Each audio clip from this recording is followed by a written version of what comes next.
So, Ruth, are we ready to go? Yes. Awesome. Well, then I will call this meeting to order. Will you take roll, please? Andy Hitchcock. Here. Mike Malloy. Here. John Buda. Here. Lindsay Self. Here. Cindy Machucha. Here. All right. First thing on the agenda tonight, approval of meeting minutes from our last meeting on May 17th. Are there any amendments, concerns, or changes? No. It seemed pretty straightforward to me. Yeah. I would make a motion to approve. Second. Andy Hitchcock. Yes? Mike Malloy. Yes. John Buda. Yes. Lindsay Self. Yes. Cindy Machucha. Yes. All right. Well, we have two agenda items tonight. Before we get into it, did everyone have a chance to sign in? Yep, I got it. Wonderful. And Bridie, would you swear in, please, anyone who's planning to give testimony? Sure, if you could raise your right hand. Do you swear or affirm that the testimony you give tonight is the truth and the whole truth? Yes. Wonderful. So the first item on the agenda is for 411 Reserve Trail, seeking an area variance for a proposed deck. Mr. William Thrush, would you like to present a little bit to the board as to what you're trying to accomplish, and then we'll probably have some questions for you. Sure, do I need the microphone? It's up to you. We'll pick you up without it. Okay. We'll go to the mic. First of all, I appreciate your time. I respect your time, so I'll be pretty brief. I just want to give you a little bit more background. I assume that you've all read the application. It's pretty straightforward. But we're seeking a variance for a proposed deck in our backyard. We moved into the property about 2 years ago. It became pretty apparent once we moved in that the existing deck was approaching the end of its useful lifespan. And so we knew we would have to replace it. And so we engaged a landscape architect at the end of last year to design a new deck. And so the existing deck, I think I have a picture, Ruth, that I sent to you of the existing conditions. It may just be helpful to have some perspective. Sure, I can find it. They were sent this morning, I think. Yep. The overhead shot. The ones this morning, Bill? Yes. Oh, okay. Thank you.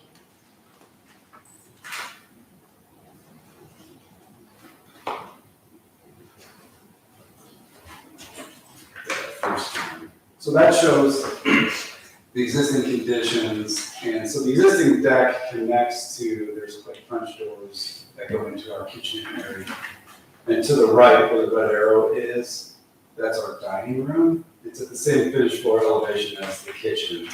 And so, when we decided to replace the deck, we thought, well, it just makes sense to extend the deck over to those doors, which are currently not being utilized. And so that's the direction we gave to our designer. The designer prepared the plans. He notified us that our property, since it's on a cul-de-sac, is a little bit different than most of the other properties in that the orientation of the house, the side of the house is not parallel to the property line. It's skewed just a little bit. So if you come off that corner perpendicular to the dining room, eventually that's going to hit the property line. And so the designer said, you're going to have an impact from the side setback, but it's okay. I checked the zoning code. It's 20 feet. We designed in accordance with that 20-foot side setback.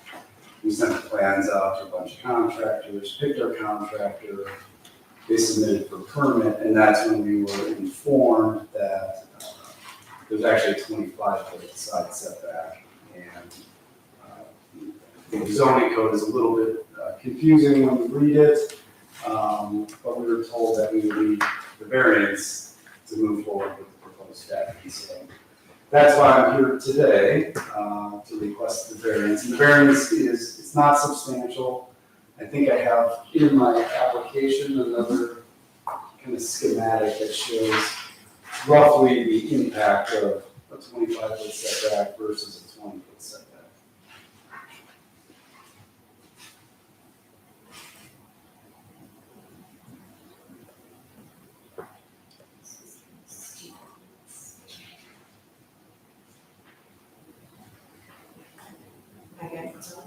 I think it's on the very next page. Yeah, so there it is. So the yellow portion is what will be impacted.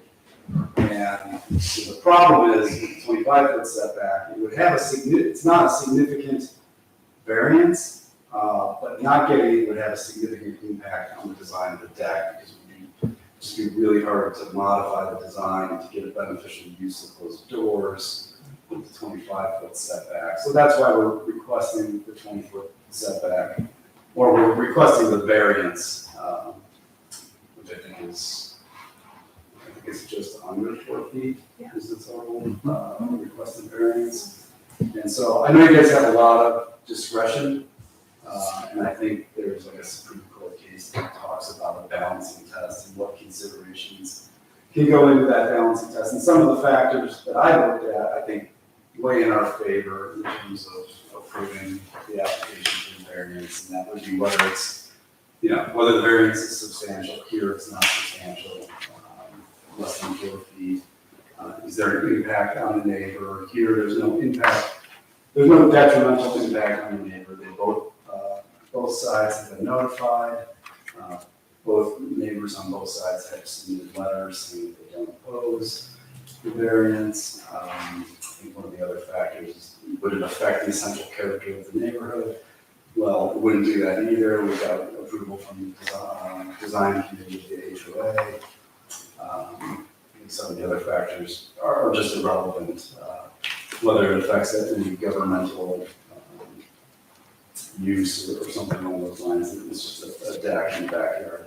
So I think, the factors that you guys would look at would weigh in favor of approving the variance. And then the final thing that I would raise is, in addition to the fact that the neighbor on the side closest to the deck doesn't oppose the variance, if you look at the existing conditions, I know Mr. Hitchcock came out and took a look at it personally, there's actually like a big landscape bed right along the property line that's half on our property, half on the neighbor's property, and it's full of mature growth, mature trees and bushes, so they won't even see the deck. So really no detrimental impact to the neighbor. And the existing kind of passageway on the side between the two homes, the portion that's grass, is not affected either. It's not impacted by the proposed deck. So I think I have some pictures that I sent yesterday.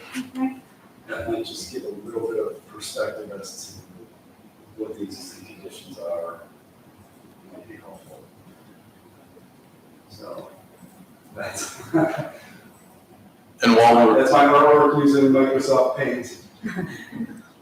we're looking at the pictures, does the board have any questions for the applicant?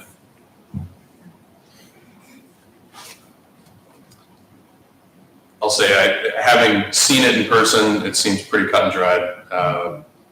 Really, the trees block everything. I certainly don't have any concern. I guess for clarification, Dave, can you answer two questions? One, as I was going through the code, trying to understand why 25 feet versus 20, it seemed like there might have been a circular reference in there. I'm just trying to understand why this deck in particular would need a 25-foot setback versus a 20-foot setback.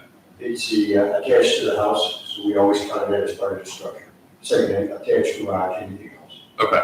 We've had situations years ago where you reference decks and you put them in the middle of the yard. So that's what you're picking up on the zoning code. Yeah.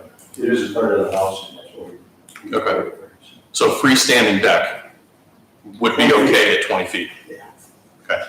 The second question I had for you is, do the steps that lead from the deck down to the lawn count as part of the structure? It does, and I don't know if that's going to change the question of variance, you just have to notice that now. It does, but it's not. I don't want to get hung up on it. I also don't want that to be a problem down the road. Gotcha. For whatever reason. So the point that I'm bringing up is the steps. The measurements that we got are to the edge of the deck. If you continue with the extension of the steps, you're closer than 21 feet 11 inches. Friday, can you offer some perspective and guidance on how we could amend an application, or I'd hate to have someone resubmit this Sure. for something as rather inconsequential as that. Sure. And the applicant can amend and ask for that additional space, if you will, for where the end of the steps are. So I don't know if that's been measured, or if we have a rough measurement or up to a certain measurement, that's probably how it could be, I suppose. Can I verbally amend? Absolutely, Yeah. that's what I meant. Here. Yes, I would formally do that, and I can tell you that the end of those stairs, and I don't have the exact measurement, it's certainly not impeding the 20-foot setback. Sure, okay. So as a worst case scenario, you think you would still be within a 20-foot setback? Correct. Okay. John, did you have a point or a question? Yes. Question for you, Dave. If you could keep scrolling to the same illustration with the highlight. Is the measurement from the property line supposed to be perpendicular to the property line? And that's in a situation, yes. Okay, so that 21 feet, 1 inch is not perpendicular. So it's actually, first it's gonna get shorter because it goes to the corner of the step, and then it's gonna get shorter if it's perpendicular off the property line. That's a longer line right there. So, I don't know, for discussion, maybe we just say, as long as it's greater than 20 feet or something. That's where my head is. Yeah. Is there, so the board is comfortable with the discussion we've had. Is there anyone else in the audience who'd like to speak on this? I don't know if you guys are here for this or the other, so. All right. Well, I would like to make a motion then. For the property located at 411 Reserve Trail, let me start over. BZA case number 23-03, for the property located at 411 Reserve Trail, I propose a motion to approve an area variance of 5 feet on the western property line to allow a deck to be built no closer than 20 feet to the property line. Second. Any discussion on the motion? All right, Ruth? Andy Hitchcock, Yes? Mike Muller, Yes. John Ruda, Yes. Francis Howell, Yes. Cindy Rustage. Yes. Congratulations. You're all set. You're welcome to stick around, or, your business here is concluded. So, have a good evening. Okay. Item number 2 on tonight's agenda is for the property located at 1560 Bell Road, seeking an area variance for a fence. And we have Ms. Jennifer Winter to present. So would you like to provide a little bit of background on what you're trying to accomplish? Hello all, nice to meet you all, and I'm here to request a variance for my front fence.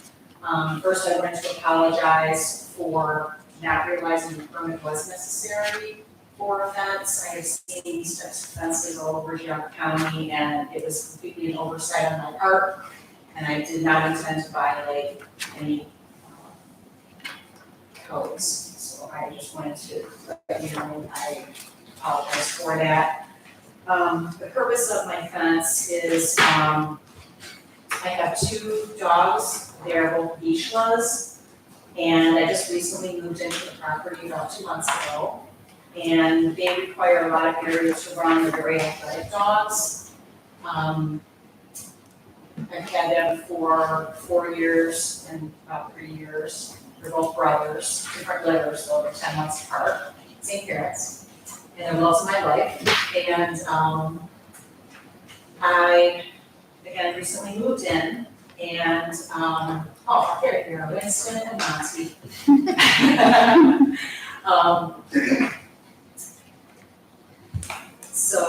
Vizslas, I don't know if you know anything about them, but they're very fast dogs. Aside from greyhounds, they're probably the second of the fastest dogs in the world. And they do require a lot of exercise. Greyhounds do not require a lot of exercise. They're not as energetic, they run very fast, but leashless required a lot of exercise. And they were born hunters and they worked fields and forests and just very fast animals. So for them to be healthy and happy, I need to have proper space for them to run, and I specifically moved into this property to have that area for them. I previously lived at 444 Bell Street in the village of Chagrin Falls, and didn't just have enough space. And I had a very small backyard, and it wasn't working out in terms of having enough room for them. And I have always worked 3 jobs, so for me to take them to a dog park, I can't do that at night or evening, and therefore I had to provide a safe environment for them where they would be happy and healthy. The other thing I wanted to mention, and the reason why the fence is on the perimeter front and sides, the layout of the land of my property entails having a very large driveway to turn around. I have 2 sons, and we all 3 park in the driveway, and the property sits just over a crest on Bell Road.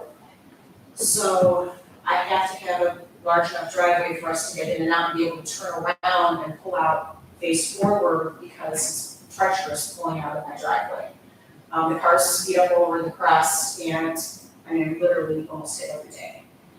So because I have a driveway that fulfills that need, I have to balance it out, and I don't have enough grass in the backyard for the dogs to run.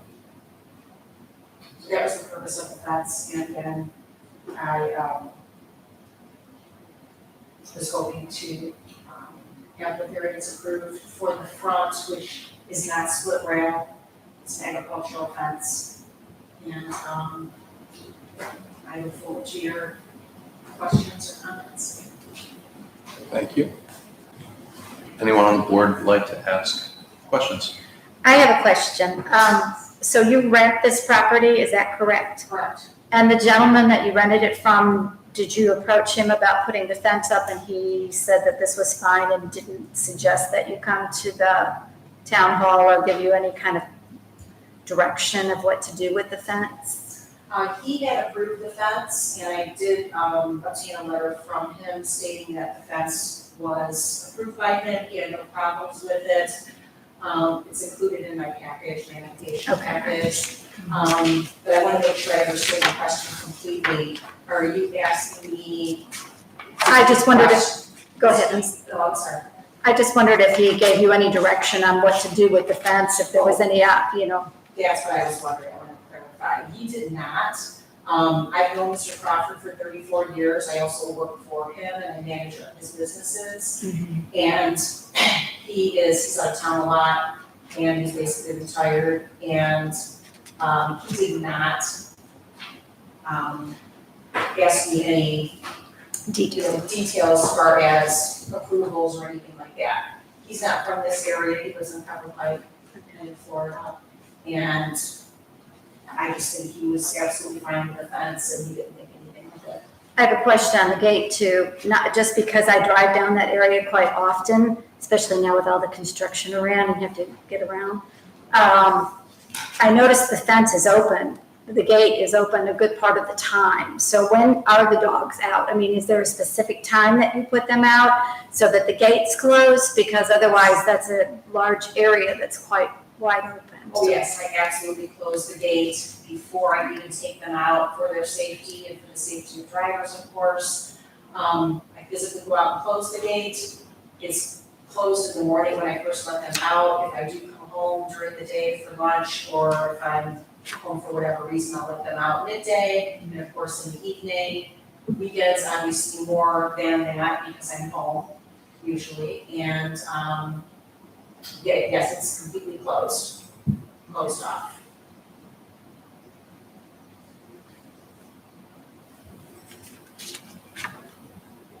John? It's been a while, not that long since I moved in, and I don't remember, so my memory is getting shorter. Does the village provide people who purchase property with when they purchase the property, if not a complete list of everything they have to get a permit for, at least some of the things they have to give them an indication to ask the building department for a permit.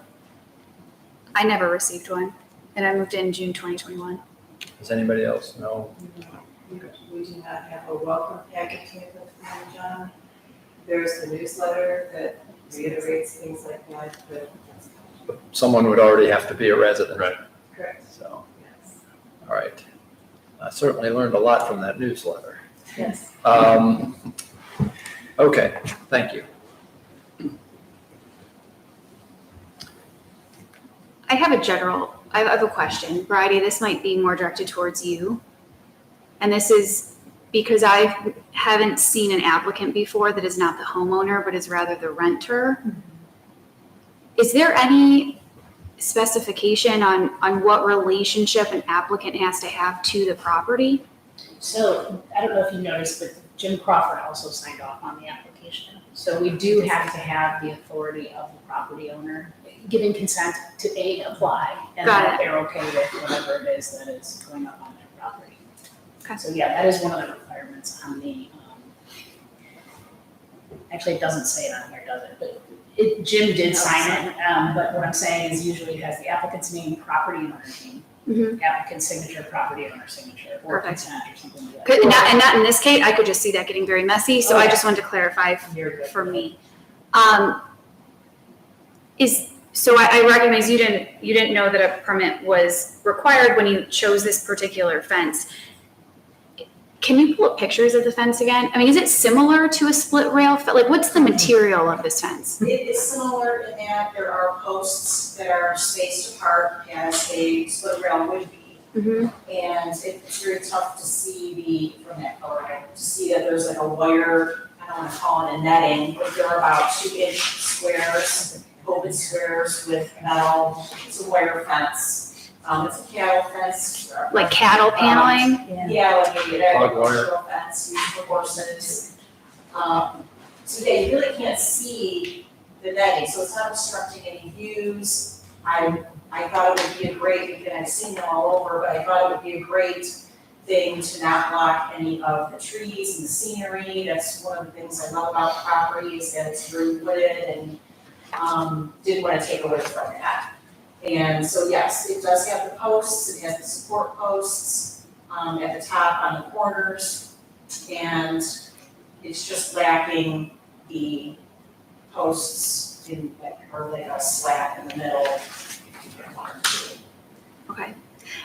And I just don't want to assume, but instead of putting up a split rail fence, you want a variance in essence because this fence is already up? Yes. Dave, if I can ask a clarifying question, had this been built as a split rail fence and then have this screening put behind it, would that have caused any concern? It's never been an issue. Okay. You know, I've seen them do it for dogs and things like that, it's never been an issue. It's a split rail fence, we got to put up openings, horizontal openings, I should say. Right. It's never been an issue. Okay. So, for the sake of argument, if this were built as a split rail fence, obviously it's not going to keep the dogs in, and then she tacked this screening back behind that, this would be no problem. Okay. One other thing I'll share, and I applaud you for taking all the pictures and sending us, all the different things, just for the board's awareness. A lot of those were side yard or backyard. So what we're talking about specifically tonight is the front yard.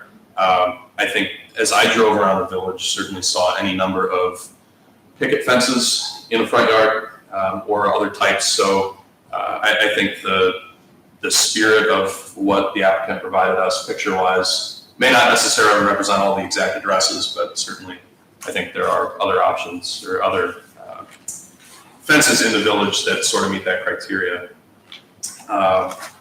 Mike, did you have any comments or questions? I'm assuming you hired a contractor to install the fence? He's a friend of mine, and he does put fences in.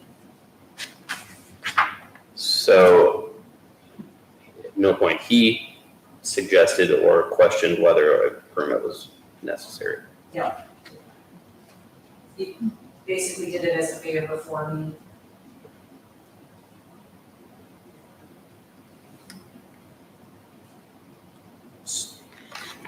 So I guess my question, if they installed and just kind of piggyback on Andy's question, if a split rail fence was installed and it had that agricultural fencing, but a permit was not pulled, this would still be a non-issue? I've never seen it with the agriculture, I've seen it with the little mesh, I've never seen it with the agriculture. I never considered that a fence. I've seen it with that real light fan, I call it chicken wire, stuff like that, made out of nylon material or something. It's never been an issue. But a permit for a split rail fence would be required, no? Yes. Did you pay the application fee for a permit after the fact? Yes. So the village is whole financially. Okay. Are there other questions from the board? See, we have some people in the audience. Are you guys looking to share thoughts? Well, yes, and I do sympathize with the need to keep it all. If you could introduce yourself, just let us know where you are. Patty Valencic, 1567 Bell Road. I live a little east of you and across the street. I am an animal lover, I have animals, safety is number one, I sympathize with that. And you have beautiful animals, and I applaud you for thinking of their welfare. But I also, as a property owner and taxpayer, I am a little put off by the appearance of that when I pull out. That's almost the first thing I see, and to me it looks very rural, not something in keeping with our community, and I think that's why we have zoning, to protect our property values. And I'm happy that it's a friend of yours, because maybe if it could be changed to split rail, he would be able to do that for you and provide the netting or whatever to keep the dogs in and make it a much nicer appearance. As a tenant, you may not be there forever and ever, but we're not forever home. And so we'd like to see it appear a little less agriculture. And if you can confirm, so as we're looking out the driveway towards Bell Road, you are further, Right? okay, so we're not looking at your house, we're a No. little bit further. I wish you were. So as we were looking at that house across the street, you're probably the next one to the east, or? No. Okay, okay. Today, Yeah, please. and thank you for your comments and appreciate you coming. I do intend to stay in this home. I do intend to purchase the home from Mr. Crawford. I'm currently going through a divorce, and as soon as that's finalized, I will be purchasing the home. And I did have two of the other neighbors to my east, and I believe your next door neighbor, Barb. And they both did submit letters that they had no objections to the fence and that they had no issues. We have requirements for gates too, correct? Driveway gates. This gate is made of, it looks like a chain link material, correct? The gate you have in the driveway? It has the same type of size netting, not wall. Like that paneling on there? Yeah. Again, for the security of the dogs and, I don't know if the chicken wire type material you spoke of, Dave, would be adequate for my dogs. They're very strong, Mhm. and I don't want to take a chance that they can escape. When you're looking at the agricultural fence, it's defined as a fence. When you grow fabric or chicken, it's not a fence. So that's why I said, once you put that agricultural fence behind it, it's a different fence. If you put something that's not classified as a fence, we never had an issue with it. What if so like cattle paneling, it's like these big sheets of metal fencing, but you can attach it directly to the back of a split rail fence. If you could attach it to that fence, is it a separate fence still? Never had that one, but I don't think so. It's still classified as a type of fence. Is there a separate permit needed for the gate? No, it's all.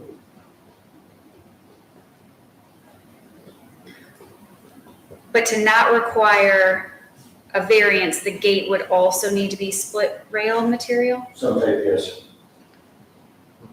They have to be behind front setback, right away, and 3 foot from the property lines on side yard.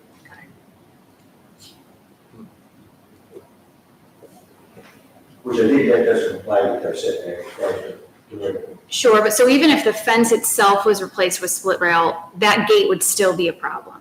Yes.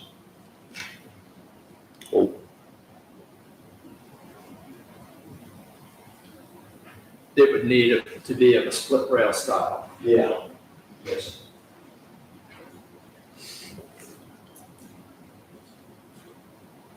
Which I've seen in the village. Mm-hmm.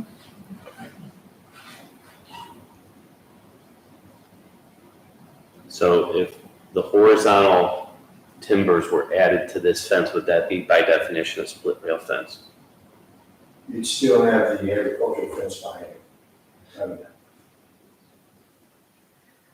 Well, I guess that's kind of what I was asking I would argue earlier. it's one fence. Yeah, that's why I'm now confused.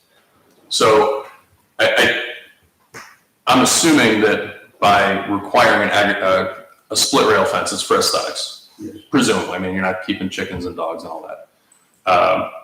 So if we have the aesthetics of a split rail with the added protection, if you will, of the agricultural fence behind it, or is it what you're saying is that that is not considered a split rail fence? I've never seen it that way. I go, split rail fence is split rail fence. If you put an agricultural fence behind it, you've got an agricultural fence. That's why, yeah, I think the code anyway all these years. I don't know if I agree with that. Right, but I guess what I'm asking, I think you were asking, right, is that chicken wire or what we were talking about? Something different, yeah. I've seen it before. But if that's on the actual split rail fence or behind it or in front of it or It whatever, is. that's not considered a separate fence? No.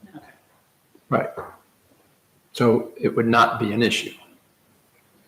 Yeah, I guess I'm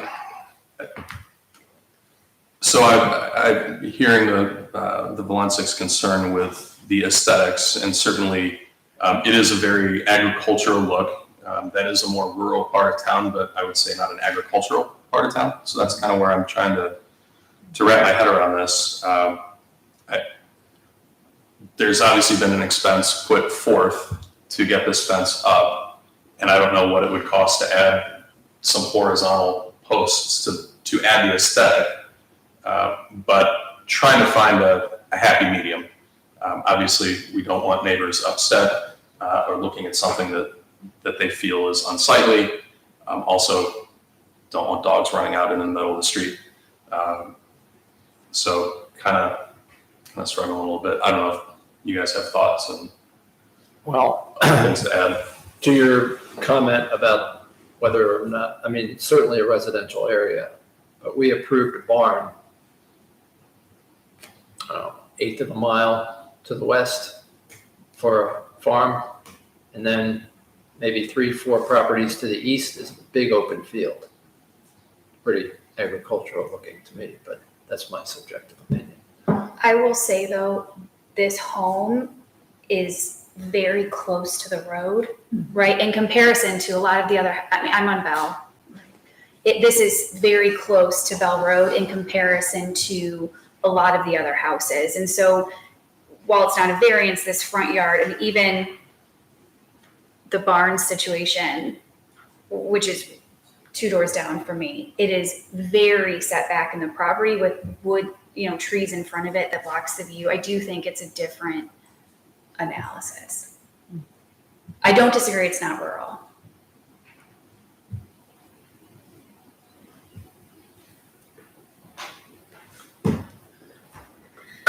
I share Andy's kind of, I wrestle with the idea. I think that she's made, I'd want to respect the neighbors' concerns, but I also, I think she's made every effort to try and make this right. I think that there's compromise somewhere. And whether we modify the fence to appear to have the aesthetics of a split rail, I think that's where my head's going. I also think that, I think it's fair to maybe give her time to make that modification. I know it's probably incurring another expense, but if everybody agrees to work towards that, I think that's where I'm hoping this goes. One more question. So the very front of the property, horizontal, parallel with the road, Correct. would need to be split rail. Yes. But the other posts that enclose the property could remain. From the front setback to the front, still has to be a split rail fence. So along the side, Right. From one side and across the front, still split rail. Thank you. so typically when we run into situations like this, we try to find a compromise. As Mike said, it's in everyone's best interest. So certainly you've got concerns about the way it looks. Yep. Yeah, Something to add? my name is John Everett, 11551 Bell Road, that's my house across the street. First of all, I applaud the job you did on that house. You took a house that should have been down, that looked pretty sad, and rejuvenated it, put a lot of time and effort into it. I applaud you for the job you did. Excuse me, I did not remodel the home. Take the credit. I was pleased to see that. Yeah, you did the driveway the same day I did my ditch. That's right. I'm not happy with the aesthetics of the way it looks. I defer to, I know what everybody goes through with zoning, and certainly you're in a difficult situation with the appeals board. If the zoning says that a split rail fence is what is mandated for South Russell Village, then I would stand by that, okay? And I don't have any leg to stand on. End the conversation, I'm not gonna worry about it anymore. When I look at this, I give you a good example, right next door, Speece. I think there's a split rail fence in amongst all those high bushes, but somebody put in landscaping a long time ago to hide, or let's say, put a shield over kind of what goes on in their backyard with the animals and things like that. And it's been there, it looks fine. Even if you could do a safe hedge across there, so you wouldn't even see the fence, that could be another compromise as well. I mean, you can't start off with something that's this big, but you start out at 5 feet and kind of maintain that and trim that. Who's gonna see any fence? So, those are kind of my thoughts. I understand what you go through with dogs and taking a responsible way to take care of them, and you're right. Bell Road is a busy road, and you don't have a backyard. I know that. I looked at that house, and there's nothing but a ravine. Saying that, I'm glad to hear you're in the process of buying it, because my other problem is you're not the homeowner. And whether you're gonna be here for 6 months or 20 years, we don't know that. But when you're the homeowner, I think it's a different situation, long term. So I am glad to hear that. So, those are my two thoughts. If split rail is what the zoning is, then fine, then I'm gonna look at a split rail fence. But if you were to put up 5-foot hedges in front of that, and I don't have to see it, I'm fine with that too.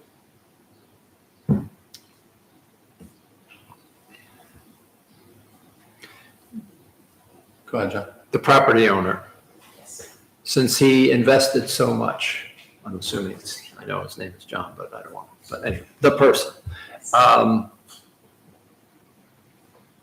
Just exploring, including that as part of the installing a split rail fence or converting to a split rail fence as part of the renovation of the home paid for by the property owner. Is there any thought of that as a possibility? Unfortunately, no.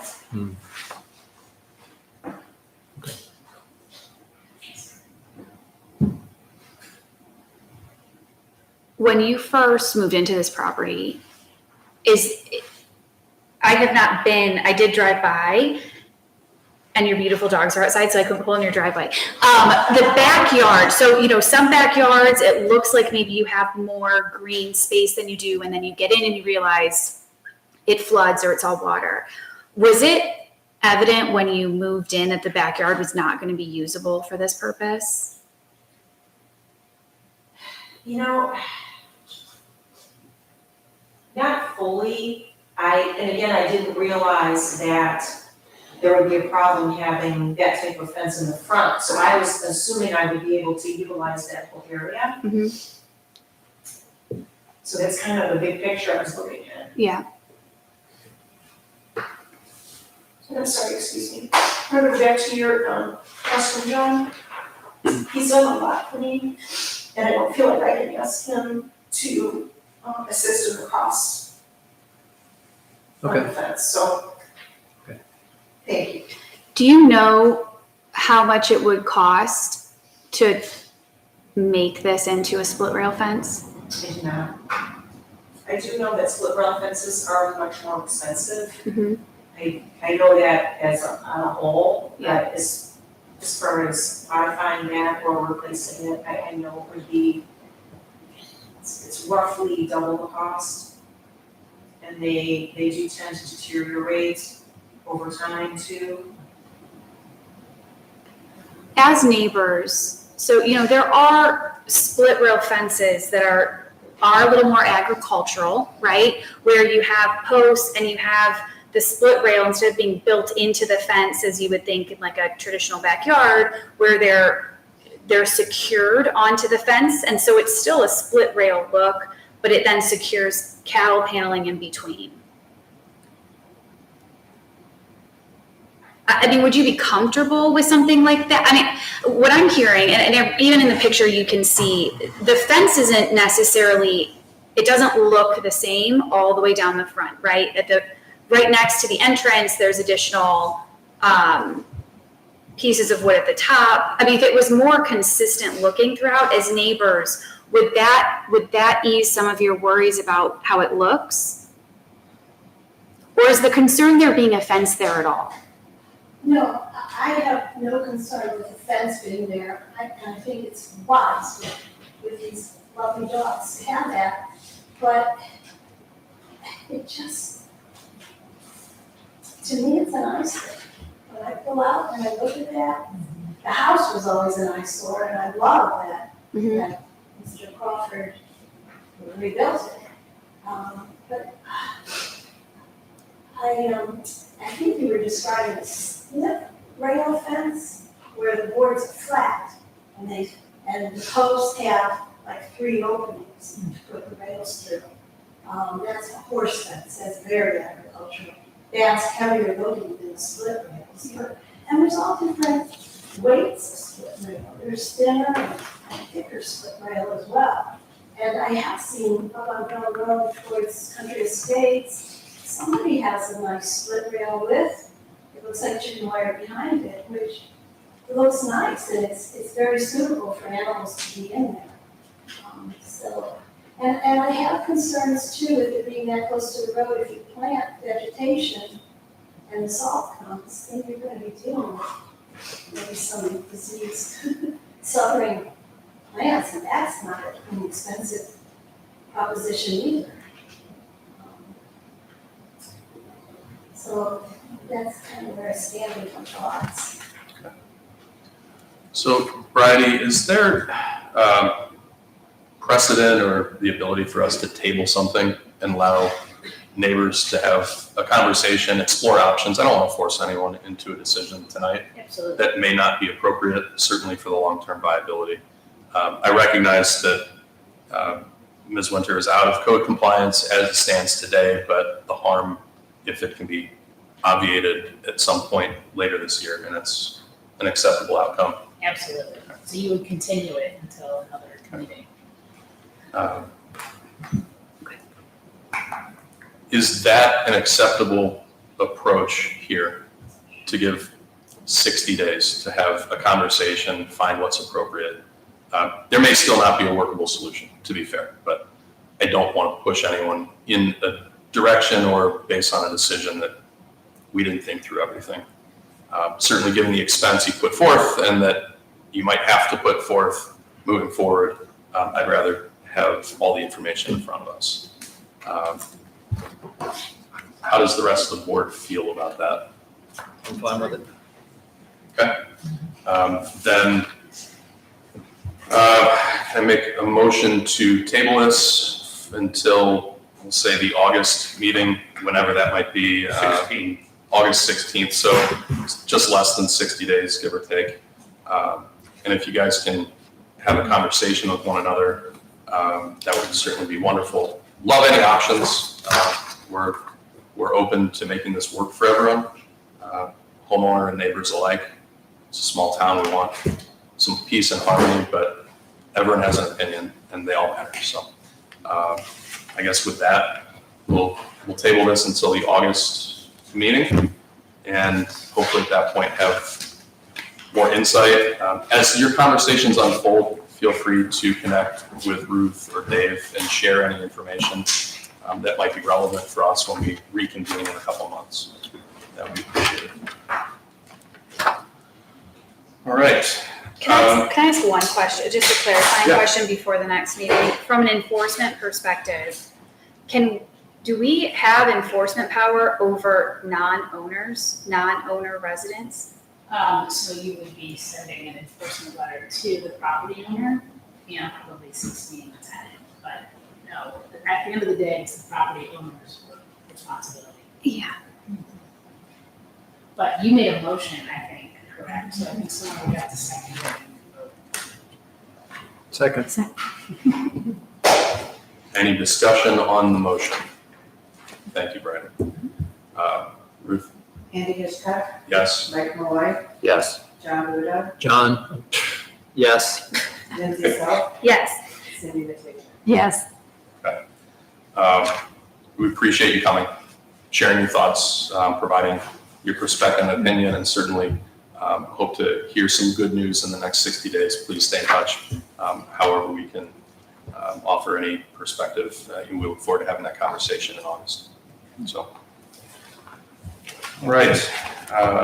With that, we'll move on to old business, which I believe we have none. And new business, do we have anything? Okay. Well, that will adjourn. It is 7:49. Thank you, everybody. Thank you.